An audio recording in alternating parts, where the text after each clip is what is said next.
Mesdames, Messieurs, merci pour votre fidélité à Sika TV. La morale réprouve habituellement l'endettement, car en poussant à la dépense, il peut contribuer à broyer les plus faibles, les mettant à la merci du prêteur. Mais l'économie le glorifie parce qu'il stimule l'activité. Dans ce domaine, comme dans beaucoup d'autres, l'économie prend le sens commun à rebrousse-poil puisqu'elle fait naître la richesse des uns de l'emprunt des autres. Avec notre invité, nous parlerons, vous l'aurez sans doute compris, de la dette.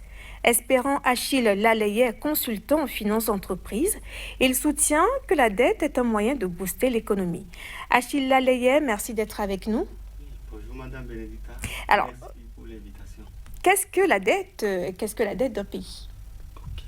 Et de façon toute simple, la dette, c'est une somme d'argent contractée par une personne physique ou morale auprès des institutions, tout simplement. Et je demandais donc la dette d'un pays. La dette d'un pays, c'est en quelque sorte la dette que contracte un État, un pays, sur le marché financier. Ça veut dire déjà qu'il y a différents types de dettes. Hein? Oui, il y a différents types de dettes. Nous, généralement, on a deux types de dettes, la dette publique et la dette privée. La dette publique, comme je viens de le dire, c'est la dette contractée par un État sur le marché financier. Alors que la dette privée, c'est la dette qu'un particulier, un ménage ou bien une entreprise privée contracte auprès d'une banque, des banques sur le territoire. Alors, comment est-ce que justement l'État contracte un emprunt? Comment est-ce qu'il fait pour solliciter les institutions? D'abord, avant d'emprunter, il faut le besoin. Donc, un État, dès qu'il sent le besoin d'investir dans tel ou tel domaine du pays, va sur un marché financier. Quand on parle de marché financier, ce n'est pas un marché sur lequel on va acheter de la tomate ou des oignons. Non, c'est une plateforme disponible où un État émet des titres ou des obligations. J'ai besoin de tel montant, n'importe qui, toute entreprise, les institutions financières peuvent souscrire et accorder ce qu'ils ont comme sous à l'État en question en fonction de ce qu'ils ont. C'est vrai que les téléspectateurs entendent souvent parler de titres et d'obligations. Vous nous direz ce que c'est? Donc, c'est une catégorisation d'emprunt. C'est-à-dire, quand il s'agit d'un État, on ne parle pas de thème emprunt. On va sur des titres. On parle de titres, on parle d'obligations. Quand il s'agit d'un État. Sinon que vous et moi, si on a besoin d'argent, on va à la banque, on va voir le banquier, j'ai besoin de sous. En fonction de ce qu'on a comme besoin, dès qu'on va voir le banquier, lui, il nous demande certains documents que nous devons fournir, que nous devons remettre à sa disposition juste pour montrer que, ah oui, nous sommes crédibles, nous sommes solvables.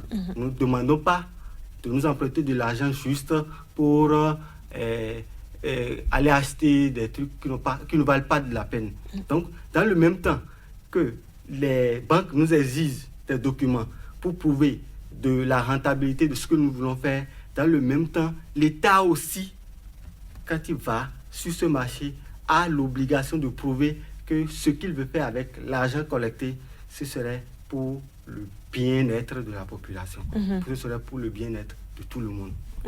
Alors, quand il s'agit par exemple pour nous de garantie, on peut peut-être remettre des papiers de parcelles, etc. Alors, quelle est la garantie de l'État? Quelle garantie est-ce que l'État donne? Oui, l'État, la première garantie de l'État, c'est l'activité économique qui est vue en termes de PIB, le produit intérieur brut. C'est sa capacité à pouvoir rembourser les emprunts, les obligations antérieures, sa capacité, sa solvabilité qui permet aux autres, ou bien ceux qui n'étaient pas en collaboration avec cet État, de pouvoir dire oui, même si cet État sollicite beaucoup plus, nous sommes capables de le lui donner. Nous sommes capables de lui accorder tout ce qu'il veut parce qu'il est crédible, même s'il était endetté, parce qu'il est solvable en quelque sorte. Alors, je le disais à l'entame de cette rubrique, vous soutenez que l'endettement contribue à la croissance d'un pays. Expliquez-nous comment. Sur cette question, je vais prendre quelques exemples pour que nous puissions mieux comprendre. Et je vais partir de la dette privée. Un fonctionnaire quelconque a envie, par exemple, de construire une maison. Il a son salaire, il enlève toutes les charges. Il doit épargner pour pouvoir construire sa maison. Là, pour construire la maison de ses rêves, il lui faut épargner pendant 15 à 20 ans. Alors que tout de suite, puisqu'il a un revenu fixe, il peut aller à la banque. Ah, je veux construire une maison, j'ai besoin d'un prêt immobilier. Il suit la procédure, en peut-être 3 à 6 mois, il a les fonds disponibles, il construit sa maison. D'office, il quitte la location, il rejoint la maison.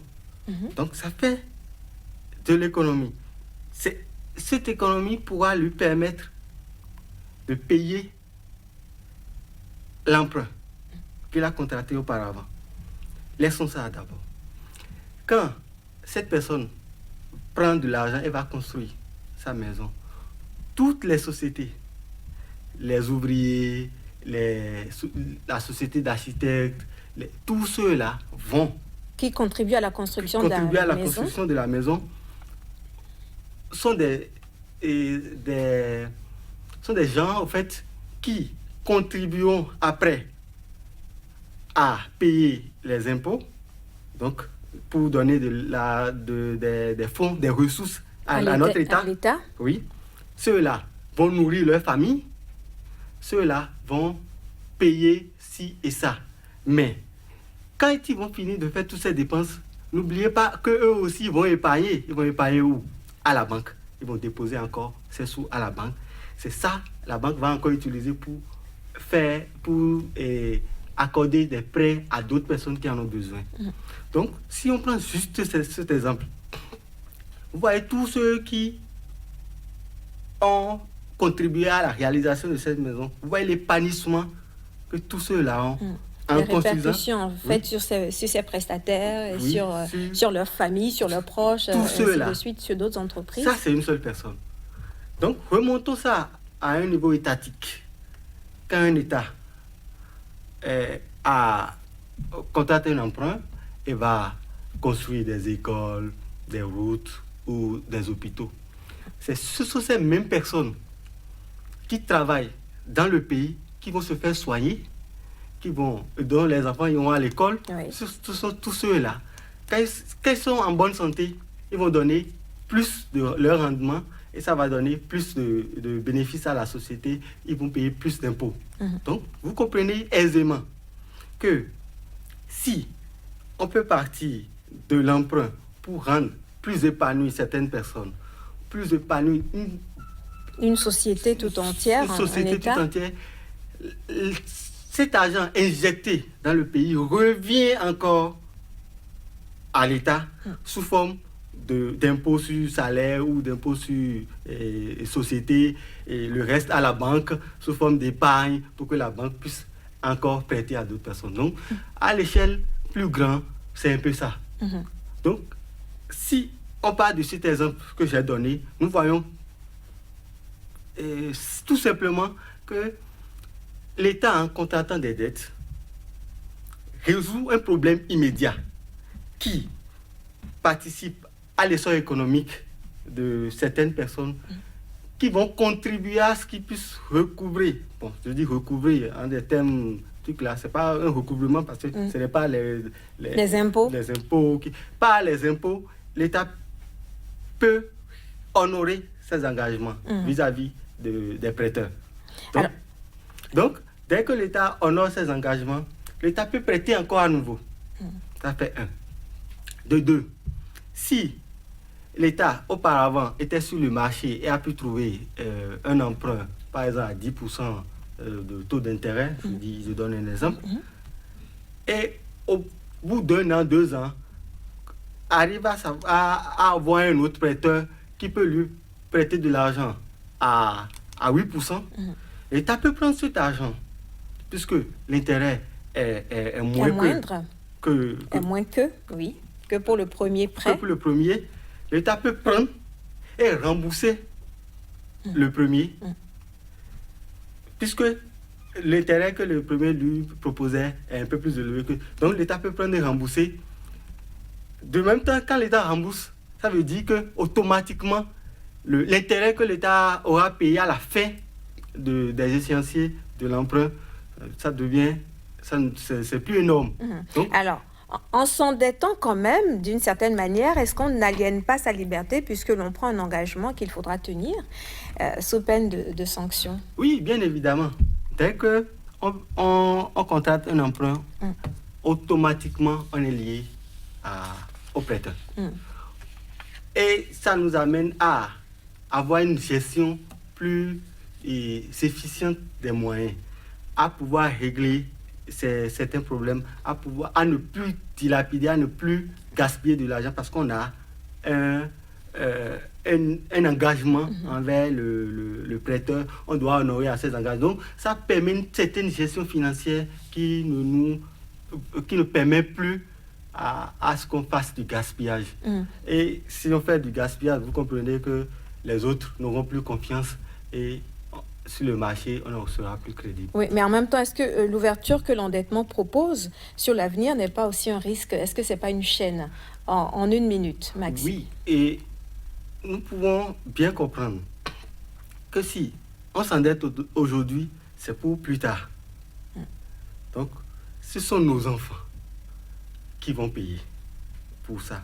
Maintenant, si on s'endette juste pour pouvoir payer les salaires et autres, ça ne permettra pas à ce qu'il y ait création de richesses pour que nos enfants puissent payer. Donc, si on emprunte, normalement, l'emprunt doit être orienté vers des secteurs qui vont produire de la richesse plus tard sur l'homme, pour que les enfants puissent contribuer à la richesse, sur les entreprises, pour qu'eux puissent payer les impôts, pour qu'on puisse continuer par construire le pays, si et ça, les hôpitaux et autres. À la fin, on va pouvoir dire on a eu 15 ou 20 milliards. Voilà ce que ça a rapporté à l'État. Achille Espérant-Laleye, merci d'avoir répondu à nos questions. Vous êtes consultant en finances d'entreprise. Vous soutenez que la dette est un moyen de booster l'économie. Chers téléspectateurs, chers internautes, merci de nous avoir suivis. Restez avec nous sur SICA TV.